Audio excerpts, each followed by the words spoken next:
Nigerian excellence is inevitable. Presidency host Victoria's the Tigress promises adequate support and preparation for FIBA Women's World Cup next year.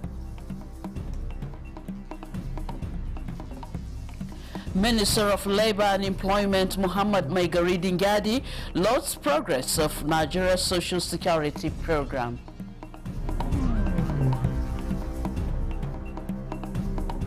Federal government and global partners conclude landmark health projects to improve health care.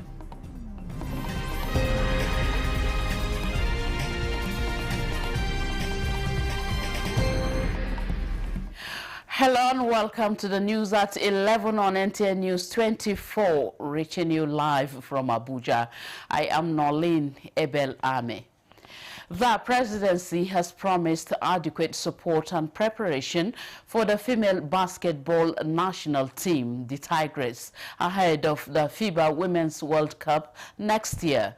Vice President Kashim Shettima, who represented President Bola Tinubu, gave the assurance at the presidential reception for the 2025 Women's Afrobasket Champions. State House correspondent Musbah Wahab reports. The latest African champions in women's basketball are again from Nigeria. Another proud moment for Nigeria in 1 week. And Nigeria's First Lady, Oluremi Tinubu, is the proud national mother, two-time lucky within the space of time. Here's for you first. Thank you, sir. And then let's see the cup. Supported by wife of the Vice President, Nana Shettima, they enjoy the moment as women continue to make the nation proud on the continent. The First Lady leads in celebrating the hard work of these ladies, whom she says show the power of the Nigerian women breaking barriers. This victory is not just a win on the court, it is a resounding statement of hard work, excellence, and national pride. This is a moment that will forever inspire generations of Nigerian girls and women to dream big, boldly, and pursue greatness. It is a clear indication that hard work and teamwork is what it takes to succeed. Yes, yes. And Vice President Kashim Shettima submits to the impressive rounds of the women as exemplified by two national teams in quick succession. Our women have consistently made us proud. They have shown the world that when opportunity meets preparation, Nigerian excellence is inevitable. He says the government, under his principle, is committed to repositioning of sport as a pillar of youth development and national economy. The Commission's renewed focus on athlete welfare, institutional reform, grassroots support, and performance-based development is already yielding results. Let this be a signal that we are on the right path. I'm very proud of you. You have made us proud, and we will stand by you as you prepare for the global stage. And to the most awaited moments of reward for the champions.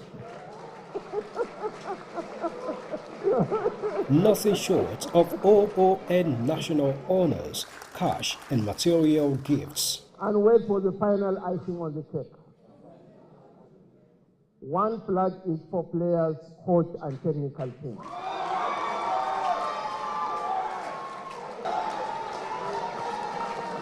It means the world to us to be able to be hosted here today and to be able to represent our country in this way, to bring back another championship. I'm so thankful for Your Excellency Tinubu on his behalf. This is life-changing for some of these girls, life-changing for us, and this is what we need, renewed hope. We're so thankful for this, and we hope for more to come. The African champions now shift attention to preparation for the FIBA Women's World Cup coming up next year in Germany. From the State House, Musbah Wahab, NTN News. And earlier, after a successful campaign and a triumphant victory over their rivals at the 2025 FIBA Women's Afrobasket Tournament in Abidjan, Côte d'Ivoire, Nigeria's national women's basketball team, the Tigresses, returned home to a rousing heroic welcome. With their 5th consecutive title secured, Mission 5 is officially accomplished. Bright Ebuchu was at the Nnamdi Azikiwe International Airport as the team arrived.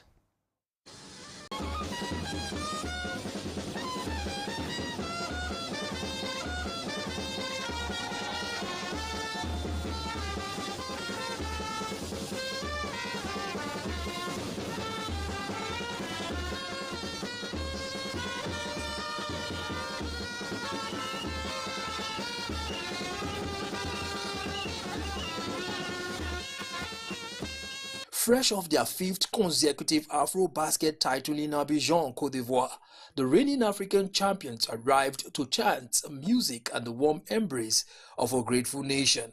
For coach Reina Wakama and team captain Ami Okonkwo, team chemistry and unity played a huge role in their success. We keep going higher. World Cup, back to the Olympics, we keep going higher. But big thank you to NEC chairman Diko, big thank you to Tinubu. You guys sent almost 11 officials to our game. That's what's important.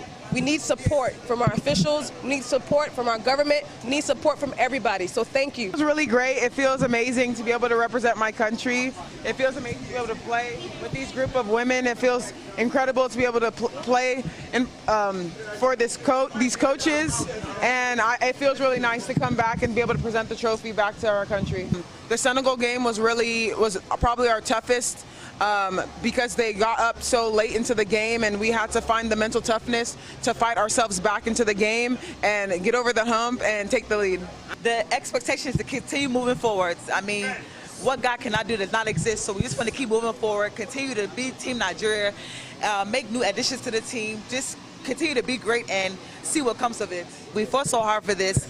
It's not easy. Mali was such a great team, but we were able to stay together, play like the Tigers has always been playing for years to come, and we were able to just really fight into the end, and it turned out in our favor. And I'm really blessed and happy that we were able to come out with the victory. And as the sun rose over Abuja, the gates of the Nnamdi Azikiwe International Airport flung open to receive champions, not just of sport, but of spirit. Mission V is no longer a dream. It is history written in sweat, strength, and sisterhood. For Sports Update, Bright Ebuchu, NTA News. Meanwhile, President of the Senate, Godswill Akpabio, has congratulated the nation's female basketball team, the Tigresses, for winning the FIBA 2025 Women's Afrobasket competition. In a statement, Akpabio said the feat achieved by the Tigresses has shown that Nigerian women are pace-setters and capable of undertaking any task. He celebrated the Tigresses for sustaining the Nigerian spirit of discipline, determination, and the quest for excellence, noting that the 5th consecutive title have reinforced the zeal for hard work and the relentless crave for success. In a similar news, Speaker, House of Representatives Tajuddin Abbas has hailed Nigeria's women's basketball team, the Tigresses, for beating Mali at the final of the 2025 FIBA Women's Afrobasket, winning the trophy for a record 5th time. Abbas commends the female basketball team for making Nigeria proud, saying the victory marks another joyful moment for Nigerians home and abroad, especially as the women national football team, the Super Falcons, recently won a 10th WAFCON, while noting that the Tigresses have further proven that women have the capability and the courage to cause positive changes to Nigeria. The Speaker says he is now more emboldened to continue with his campaign for gender equality, especially women's inclusion in politics and governance. The speaker notes that he expects to see more women breaking barriers and records individually and collectively in other areas of human endeavor. A positive turnaround in the provision of social security within the last 1 year by the Nigeria Social Insurance Trust Fund has been lauded by the Minister of Labor and Employment, Muhammad Maigari Dingyadi. This was at a retreat for the National Assembly Joint Committees on Labor, Employment and Productivity in Lagos. Dingyadi pointed out that aside from the victorious drive for expansion of enrollment into the Employee Compensation Scheme, the Trust Fund under the leadership of Olua Falae has breathed new life into the promotion of occupational safety and health, as well as driving the prompt payment of claims. Speaking on the theme of the retreat, Building a Sustainable Future, Strengthening Social Security and Enhancing Labor Productivity in Nigeria, NSITF Managing Director Olua Falae notes that it buttresses the importance of collaboration between the legislature and the fund on critical issues that will advance the social welfare of Nigerians. He admitted that more is needed on legislation to help mainstream the social safety net for a resilient national economy and enhanced workers' welfare. In other news, the federal government, in partnership with international organizations and research institutions, has officially concluded the Global Evidence Local Adaptation GELA project, a 3-year initiative aimed at enhancing newborn and child health through the development of evidence-based, locally adapted clinical guidelines.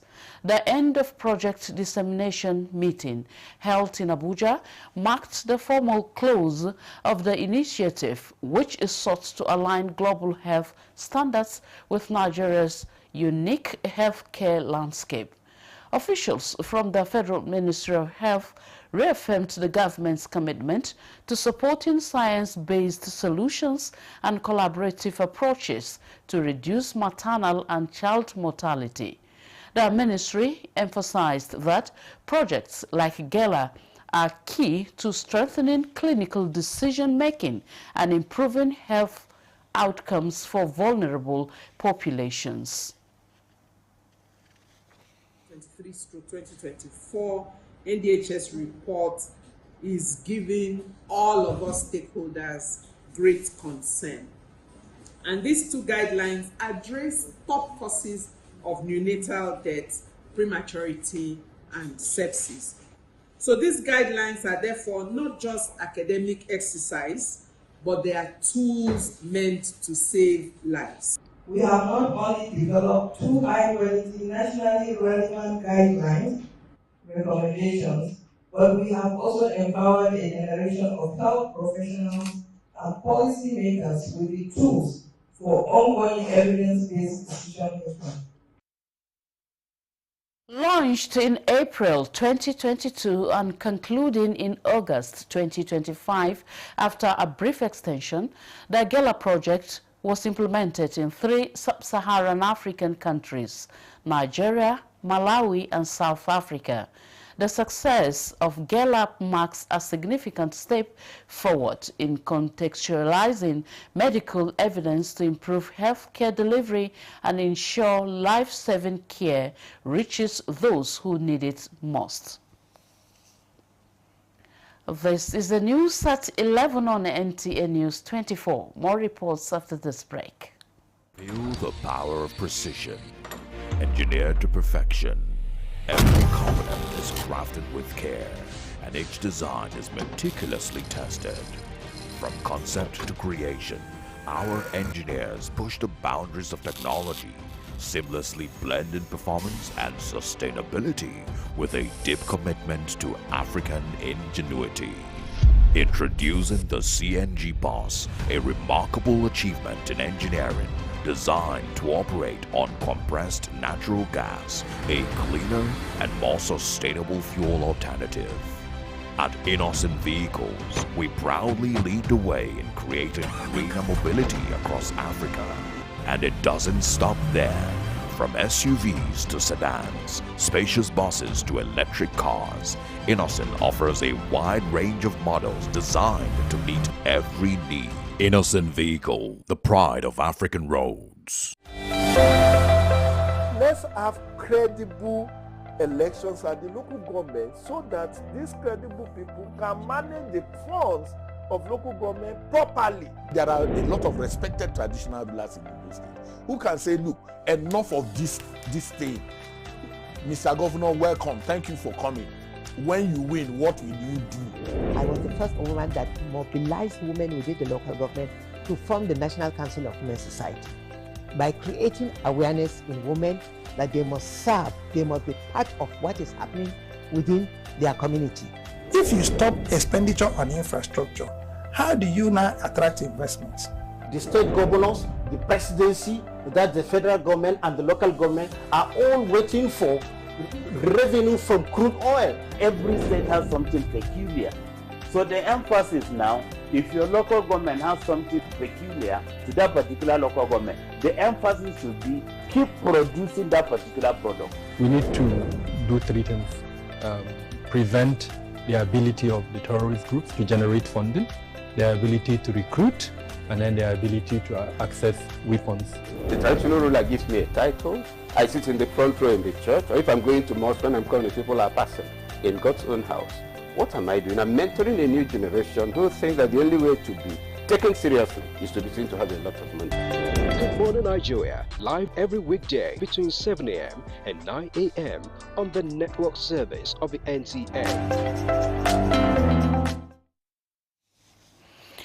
Thank you for staying with us on the news at 11 on NTA News 24. The Federal Minister of Health and Social Welfare has announced the postponement of the National Stakeholders Dialogue on Power in the Health Sector, earlier scheduled for Tuesday, August 5 and Wednesday, August 6, 2025. The Permanent Secretary, Daju Kacholum, disclosed in a statement that the two-day summit will now hold on Tuesday, September 9 and Wednesday, September 10, 2025. The summit will still take place at the State House Banquet Hall, Aso Rock Presidential Villa, Abuja, starting at 9 o'clock in the morning. The ministry regrets any inconvenience the shifting date may cause stakeholders and the public.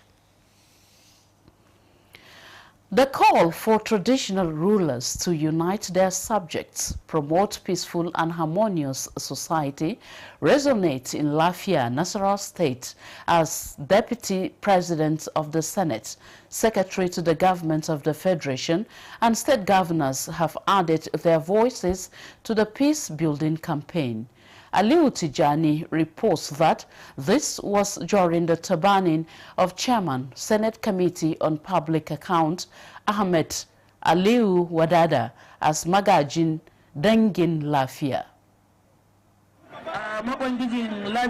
What can be described as a blend of royalty and politics is the turbaning ceremony of the Chairman, Senate Committee on Public Account, Ahmed Aliu Wadada, as Magajin Dengin Lafia.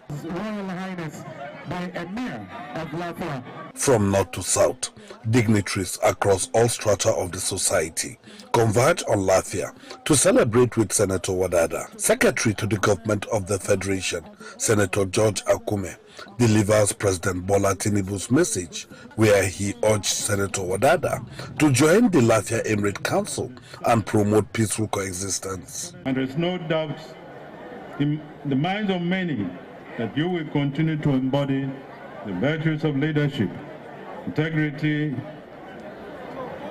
and service to humanity, which the title demands. Deputy President of the Senate, Senator Barrow Jibrin, Governor Abdullahi Sule, Emir of Lafia, retired Justice Sidi Baigine First, among others, all eulogized the contributions of Senator Wadada to humanity, describing the new traditional title as well-deserved. Congratulate you, and we believe that this honor is not only given to you, but the entire National Assembly, because you are part and parcel of us, and you are someone in whom we are all well pleased.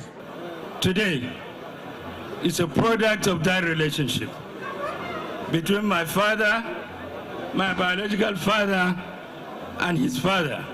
Today, the people of Nasarawa State can clearly see that Senator Wadada indeed is a friend of many, not only in Nasarawa State, but in Nigeria as a whole.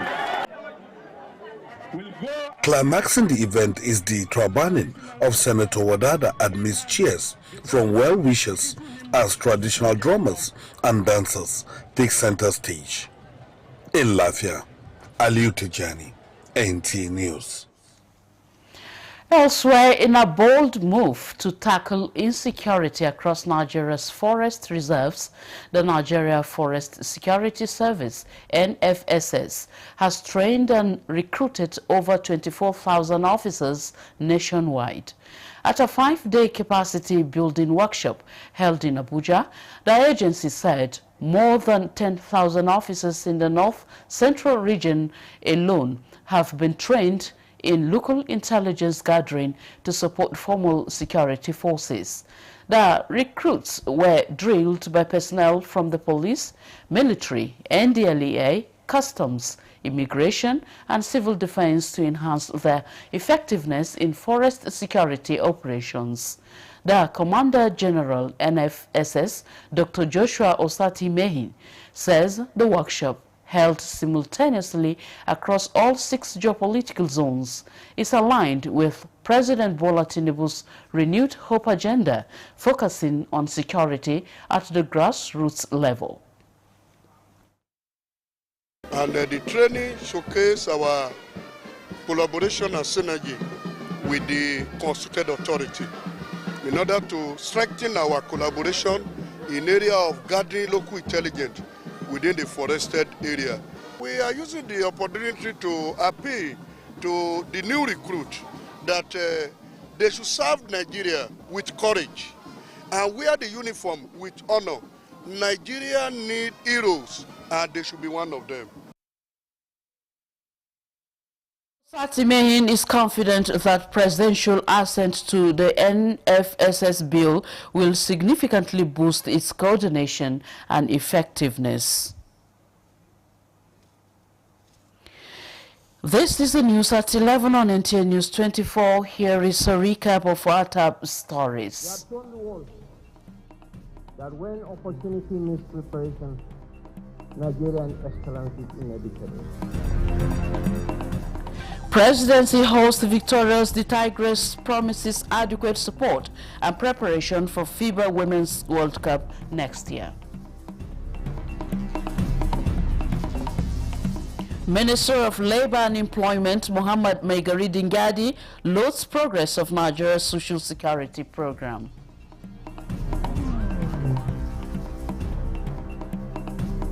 Federal government and global partners conclude landmark health project to improve child care.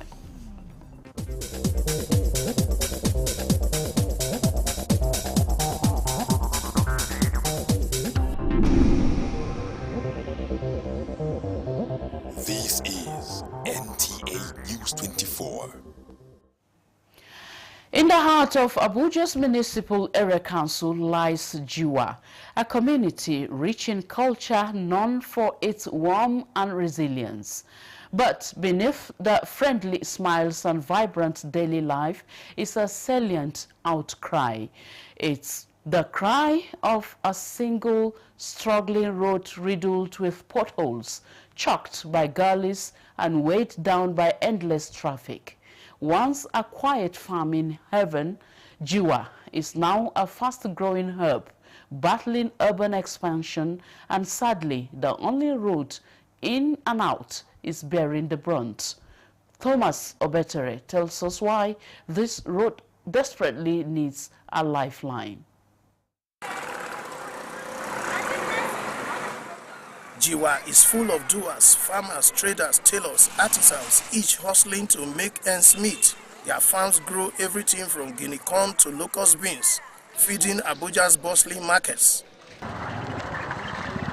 But once the rains come, their hopes sink with the flood waters. The main road connecting Jiwa to Deide and Gwagwa turns into a mudslides, cars stuck, goods delays, livelihoods threatened. It's no longer an inconvenience. It's a dangerous daily ordeal for commuters and traders alike.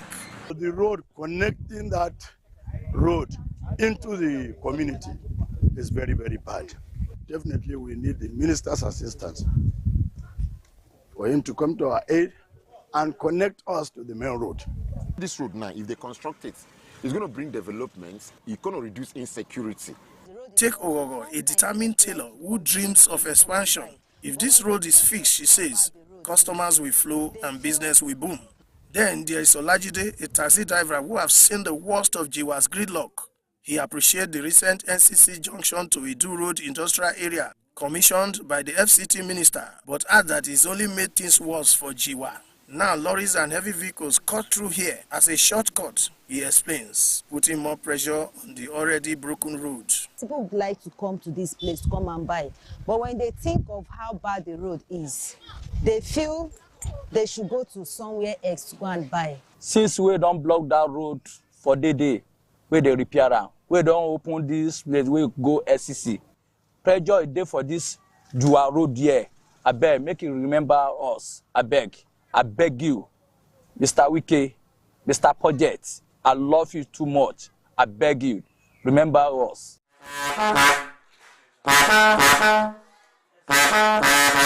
His Royal Highness Dr. Idris Musa, the Emir of Jiwa, speaks with calm urgency. My people are peaceful, welcoming and hardworking. He says, we are grateful for the NCC Idu Road, but the Jiwa Road has been neglected for far too long. He's not just speaking for his community, he's sounding the alarm for urgent action. Upgrading the road, the Emir notes, will ease the burden on Jiwa's residents and save the thousands now relying on it as a major bypass into the capital. Let us first thank the Minister of the Federal Capital Territory for his gigantic activities that he's doing in FCT. We really appreciate him. The road from Nizamia down to Onyx Dantata, you can pass there without any hitch. Entering Jiwa, the road is typically bad. We are appealing to the Minister of the Federal Capital Territory to come to our aid. From Jiwa Road to the highways of Abuja city center, one message echoes loud and clear. This is no longer just a community concern. Fixing Jiwa's only major road is now a city-wide imperative. It's about keeping pace with growth, managing rising traffic, and unlocking the economic promise of a thriving community. For Jiwa, a good road means more than just a smooth travel. It means dignity, opportunity, and a better tomorrow. In Abuja, Thomas Ogbetere, NTA News. And that concludes the news at 11 on NTA News 24. Thank you so much for watching. I am Norlene Ebel Ame. Bye for now.